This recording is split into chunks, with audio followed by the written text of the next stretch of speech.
Hi, thank you so much for joining us today.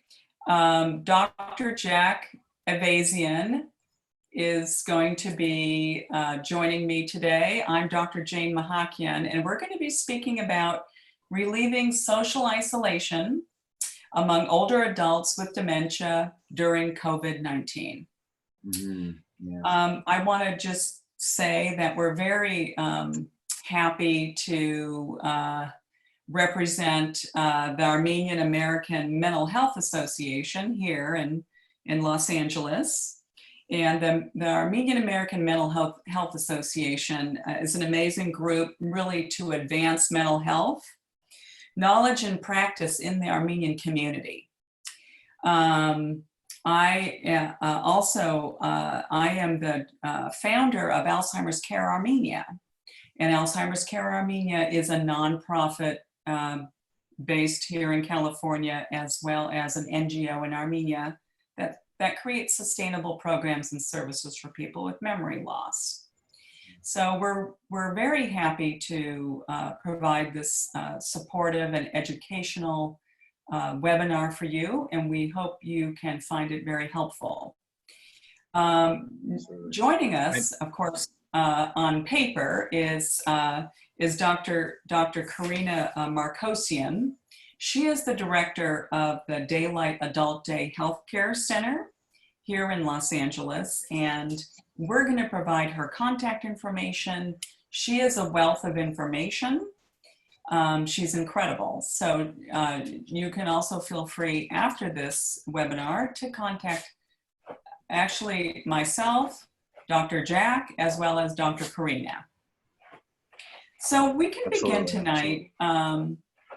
What do you think, Dr. Jack? I'll talk a little bit about what's going on, right? Absolutely. First of all, I'm so glad that you, Dr. Mahakian, that you're involved with the Alzheimer's patients and linking people to services and providing education and providing services yourself. And also the outreach that you've done with Armenia, I think it's just amazing. I know that absolutely. And you're a resource for me. So I'm thrilled to be associated with you and to be doing this webinar right now, because it is so needed. Our population of seniors is growing. And so that's why I think what you're doing is important. And then AMHA, the organization that that you and I are both associated with, provides education for the Armenian population, both here and in Armenia. And we provide seminars like we're doing now. We also provide information for mental health professionals who are providing services for the Armenian community. So it's really good that we are affiliated with those organizations and with the Armenian community at large. So good point. It's a very rich resource, no doubt, and that people everywhere can reach out to us. Absolutely. So we're here tonight, exactly, to talk about this COVID-19 crisis. As you know, it's impacted all of our daily routines, all of our daily schedules. It's the new normal, and it is temporary, but it is the new normal, and it's really, these are historic times.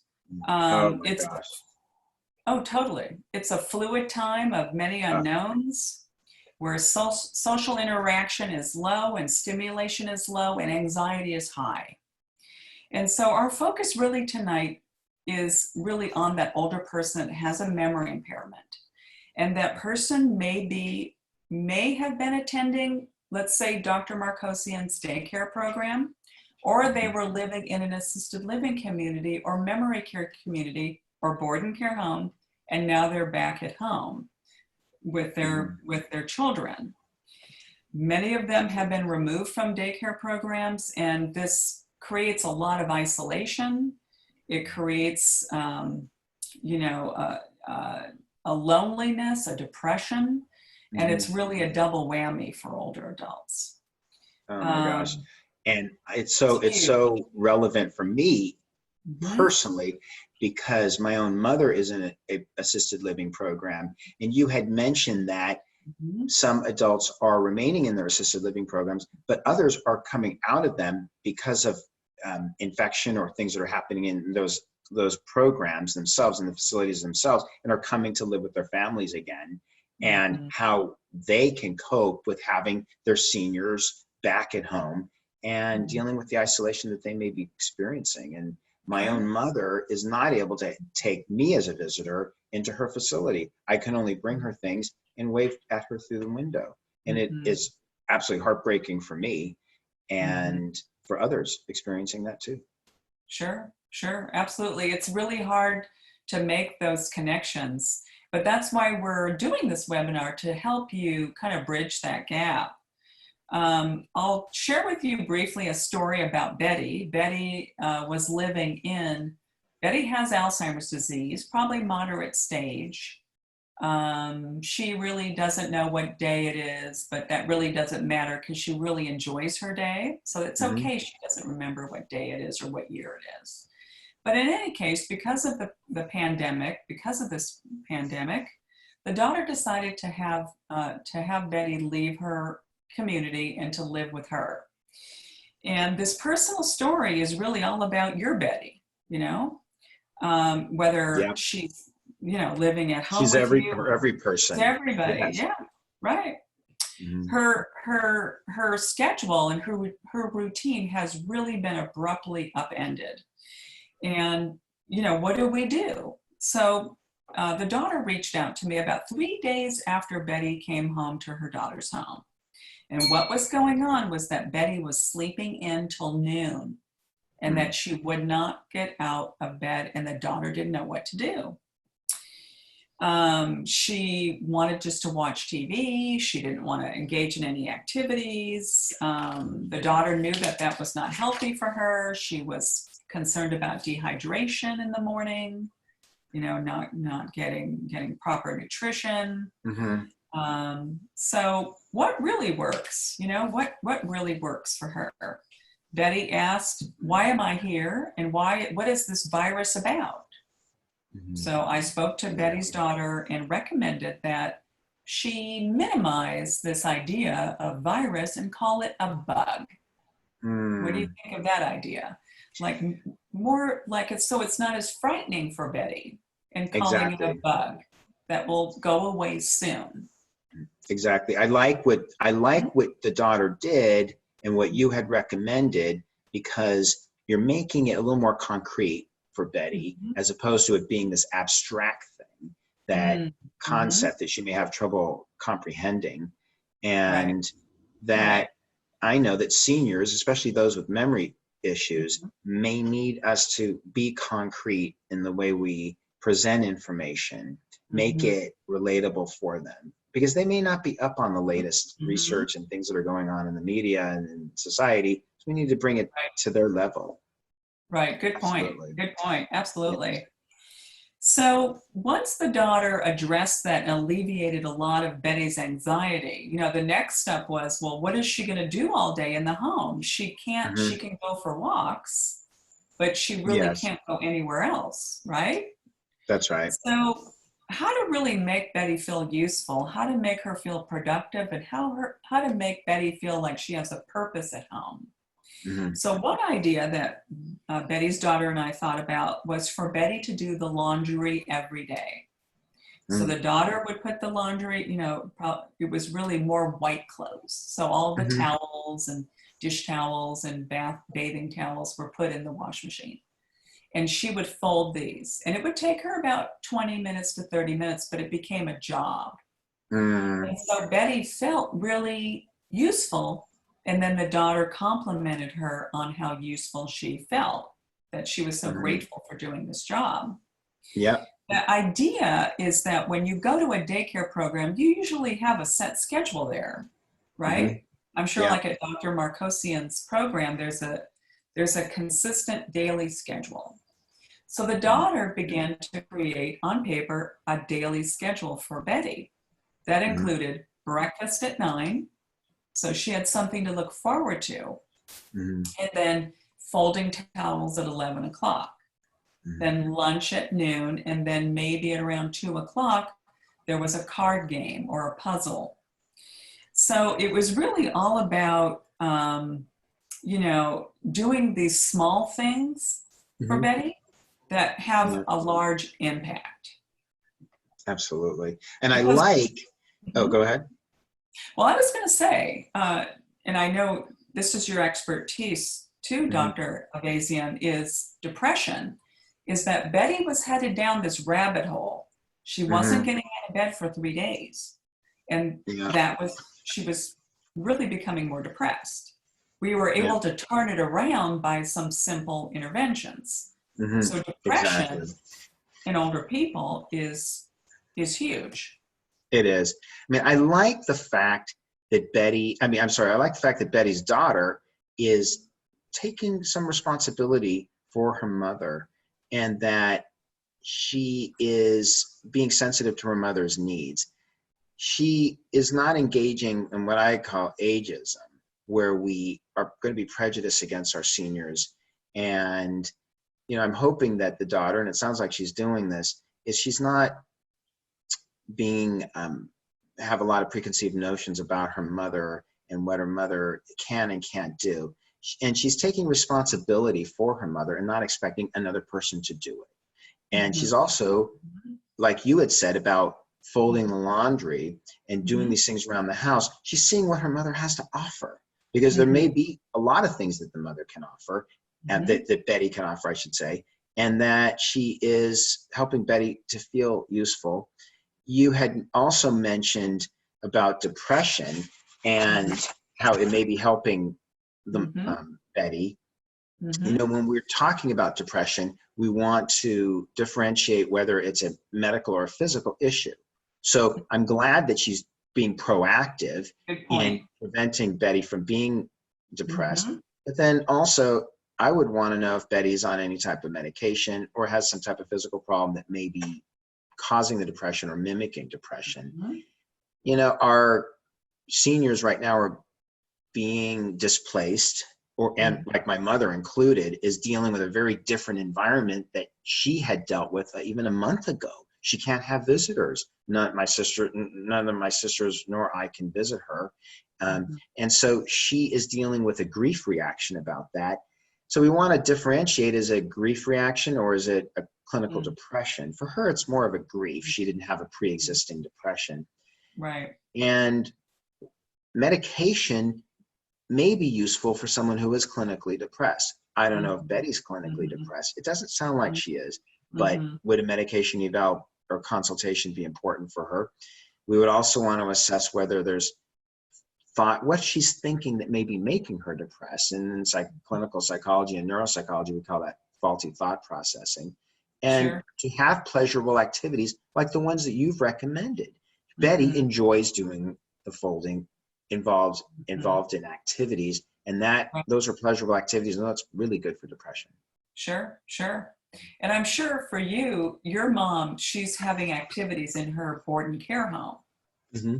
How do She you is. reach her? How do you make that connection, which is everybody is experiencing that has a loved one in a board and care home or in a memory care or assisted living, and they're not allowed to go in and visit with their loved one. It's Mhm. incredibly difficult. So Absolutely. how do you bridge that gap? What can you do? So FaceTiming, Skype, Hmm. Hmm. every day, even if they can't remember that you spoke yesterday, what's important is that in that moment, they have that connection with you. Hmm. And in that moment, feelings don't change, right? I mean, Yeah, that's something exactly. they may not remember, but they remember the connection. They remember how they felt when Hmm. they connected with you. Exactly. So sending cards, sending small gifts, connecting with them that way as Hmm. much as you can, and keeping as much as you can a watchful, not so much eye, but ear on Hmm. that staff Exactly. that that Hmm. are that are taking care of our parents.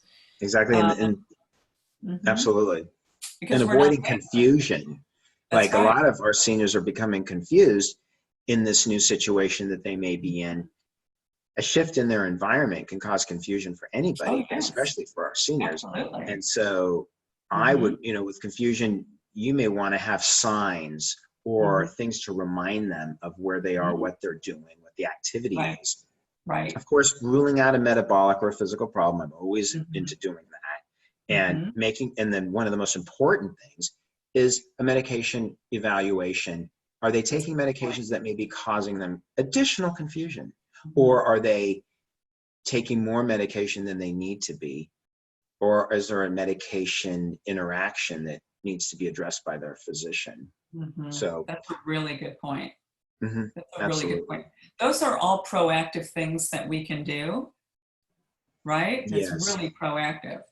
So and then going back to when our parents, right now, I received two phone calls today from children whose parent is now living with them, or parents are now living with them, and what to do. So a daily schedule, a written daily schedule is what you want to do. And you want to tailor it to that person. So you can start, looking at something like creating an activity box, right? Which is full of things that you think your parent, your or your grandparent or aunt would like to do. And you pull those out as activities and let them choose what activity they want to do. Sometimes the parent will say, well, I don't want to do anything. And so you're going to be met with resistance. And what do you do with that resistance? Is you go around it. And one way to go around it is to say something like, I really need some help with baking this cake, for example. Will you help me bake the cake? Will you help me, stir the batter and put the ingredients in? Depending upon their level of ability, you can have them do that. But that becomes a distraction, and it gets them off that kind of that needle on a record, shall we say? Yes. Now I'm revealing how old I am right now with records. And I like that because you're addressing the ageism issue. You are realize, and you as the clinician, and then Betty's daughter can realize that Betty has something to offer, and is helping Betty see that she has something to offer, instead of it her being, this thing that's around the house, or that not able to do anything. And also, you haven't. Oh, I'm sorry. No, I said absolutely right. Yes, and you haven't addressed. I'm not sure if does Betty have a memory impairment, or has she been diagnosed with dementia? She has moderate stage Alzheimer's disease. Okay, so but the thing with people with dementia is you want to focus on what they can do, not on what they can't do. Oh, absolutely. It's that simple. Sure, and that'll help with the depression. And also, in dealing with people with dementia, I always try to remember some basic things like don't approach them from behind, but approach them from the front, so that you don't startle them. And then remembering to speak slowly, and not necessarily in a childlike manner. And I have to work on that with my own mother, who does have dementia, where I have to watch the tone of my voice, because she's very sensitive to my body language and the tone of my voice, and she doesn't want to be condescended to or taught or spoken to like a child. I also am watching my own tolerance level, where I don't want to make sure that I'm expecting a quick response from her. Let her take her time in giving a response. And Betty's daughter can do the same. I realize that my mother does have some trouble with word finding because of her dementia. So I'm patient with that. And again, we have discussed before about being concrete and not abstract, being very things that talk about things that she can actually see, instead of abstract concepts. And then I'm also careful about asking her questions, because if I present too many questions to her, it can be overwhelming. She not only has to address and understand what I've asked, but then she has to formulate an answer and organize an answer. It's a lot of work for her. And so I'm hoping Betty's daughter is doing the same. Yeah. And sometimes, having those conversations, which you need to do, and which is very helpful for your parent, is really have conversations about the past. So Oh, not yes, so much absolutely. about, current events, which we don't Mhm. want to focus on those, right? We want to Right. focus on pleasurable, past, meaningful experiences. So their Absolutely. memory for long-term memory is going to be intact a very long time. Mhm. It's the short-term memory that's not very good, but it really doesn't matter if the person can't remember what they had for breakfast. What Exactly. matters is that they find enjoyment in the day. Mhm. And you're That's what being matters. practical like that. It's true, it Yeah, doesn't matter. And that's so I what try matters. to avoid those questions with my mother. I try Right. not to say, "So what did you do today?" Hmm. Because then it can make her feel bad about her memory issues, or "What did you She have may for not lunch?" remember what she did today. Exactly, and And does it then she may matter? embellish and make up a story. And when Exactly. she makes up a story, one of the best approaches is to go along and roll with that story, Mhm. even though it may not be true, Oh, because that absolutely. makes her feel good. So you really Yes, validate her reality. You exactly. really And want to jump into her shoes. and I ask her about my father. Unfortunately, my father's deceased, but she likes to talk about my father, and I like to talk about their wedding day. I like to talk about their honeymoon and where they Mm-hmm. traveled together and the things that they did together. They enjoyed Sure, doing Armenian dance, and sure. so that really is gratifying and relaxing for her, and helps to kind of center her Mm-hmm. when I bring those things up. But That I'm is also really great. I'm cognizant about my mother's anxiety level. I don't know Mm-hmm. if Betty's dealing with anxiety, but my mother does get anxious sometimes. Sure. So I'm always cognizant of what medication she may be taking and to Mm-hmm. determine if she has a medical problem. But I actually do deep breathing exercises with her. Mm-hmm. I also try to eliminate things that might make her anxious and That's very teach her good. problem solving skills, because even she has to deal with changes in her own facility, and I Mm-hmm. try to help her solve problems and formulate answers herself, and that helps her feel really good. That's I don't really know, is good. Betty dealing with anxiety right now?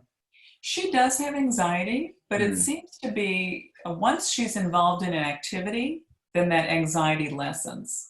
So keeping Betty engaged, keeping her structured, keeping her focused mm, helps reduce that anxiety and worry. So, it's really all about just really getting in tune with the things that sometimes she doesn't say, mm. just some subtleties about her body language, about maybe her mood that you can pick up. So it's just really being more attuned to and being more sensitive to Betty and what she's going through, because it is a change. It's a change for all of us. It's a Absolutely. I change like the for all word of you us. brought up, attunement, Mm. about Mhm. understanding what a person's feeling or thinking or Mhm. needing, Mhm. relaying that you understand what they need, and then telling them how you're going to respond to that. And that Exactly. attunement makes all the difference in the world. That's right. That's what it's all about. Mhm. So I think what is really very I think useful is we will have another webinar that's going to address more of depression in Mhm. adults, and really how do we make sense of our reality, our own reality right now, because that Yeah. impacts the older person. So we have to take care of ourselves first, right? So we can take care of our parent or parents. Um, Oh, yeah. and I I'm, think too is that at the end, we'd like to share some of our contact information, which we will put on here. You'll have our email mhm. addresses, so you can email us. Um, and then look for our next, expect another educational webinar coming soon. Yeah. And I was going And to tell you what Betty, that's about. yeah, Yeah. thank When you have a you, Grant. second, I was going to tell you Sure. that we were going to deal with medical problems and Mm-hmm. pain with Mm-hmm. our seniors, and we're going to have a medical doctor Mm-hmm. who will give us a lot of ideas about that. And I'm excited about that webinar coming up. Oh, And that's then really great. also, you had said something really, I think, that makes a lot of sense about how caregivers can take care of themselves. It's kind of like when you're on an airplane and they tell you Mm-hmm. to put the oxygen mask on yourself first Ah, before you good put it point. on your child. If you don't do that, you Exactly. can't help them. So that's That's really. right.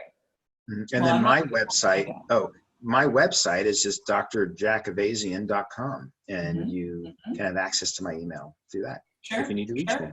Sure, that's a good point. If people would like to reach me, they can reach me at Dr. Jane at agingmattersinc.com. Well, So I want to thank you. It was a pleasure, as always, working with you. Likewise. Thank you. And then we will be back in a day or two. Yep. Look forward to the next webcast. Thank you very much, Doctor. You're welcome. Take care.